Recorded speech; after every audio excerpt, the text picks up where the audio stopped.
पे अथॉरिटी है और एक अथॉरिटी यमुना काम कर रही है यहाँ से आगरा तक। उसमें गौतम बुद्ध नगर, अलीगढ़, मथुरा, हाथरस, बुलंदशहर और आगरा, ये 4-5 जिलों पे अथॉरिटी काम कर रही है। यहाँ के बड़े इशू है, एक तो 64% का बड़ा इशू है। आगरे वाले लोग यहाँ पे आंदोलन के लिए आ नहीं सकते। आगरे से हमारे 4 साहब हैं, हमारे राजवीर लवानिया 4 साहब मंडल अध्यक्ष हैं, ये आगरा से हैं। अगर ये 64% की बात करते हैं तो इनको कोई अथॉरिटी जवाब नहीं देती, क्योंकि ऑफिस हो गया गौतम बुद्ध नगर में और ये रहने वाले आगरे के 200 किलोमीटर दूर के। ऐसा ही हाल मथुरा से, मथुरा वालों का हाल है। ऐसा ही है बुलंदशहर से, इनका हाल है। मतलब अथॉरिटी काम कर रही बुलंदशहर तक, लेकिन ऑफिस यहाँ पे बना रखे, बात करने को कोई तैयार नहीं है।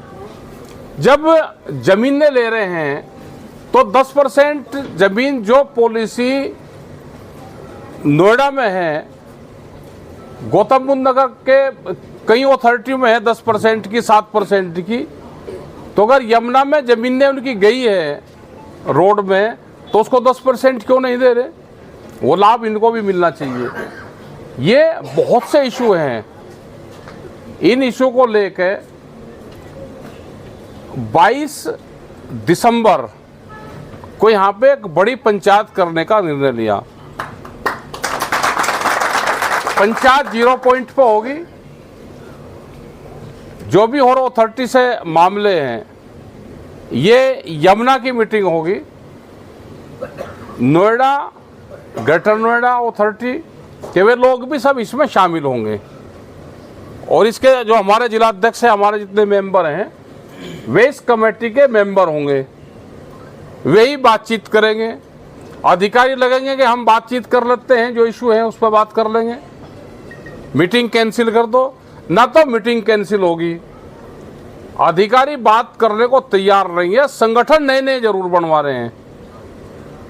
मतलब यहाँ पे अगर 40-50 संगठन ना उन्होंने बनवा दिए हो कि कैसे किसान संगठनों को तोड़ा जाए, ये पूरी पॉलिसी चल रही। और भूमि अधिग्रहण का इशू पूरे देश भर का है, लेकिन पहले इसकी भी लड़ाई लड़ ले और आप अपने जिलों में ये लोग अपनी लड़ाई वहां पर लड़ते रहेंगे। अरब सिंह है, ये वहाँ बुलंदशहर में है, तो इनकी लड़ाई वहाँ पे अलग चल रही है। तो ये जिला स्तर पर जो इशू होंगे, वो चाहे फसलों के खरीद का सवाल हो, वो भूमि अधिग्रहण का हो, सर्किलेट बढ़ने का एक बड़ा सवाल है, उसका सवाल हो। अभी यहाँ पे जमीन ने आपकी गौतम बुद्ध नगर में गई, जमीन का रेट दे रहे 4,500 रुपये के आसपास मीटर, और अपनी जमीन 1.5 लाख रुपया गज तक बेच रहे हैं वे।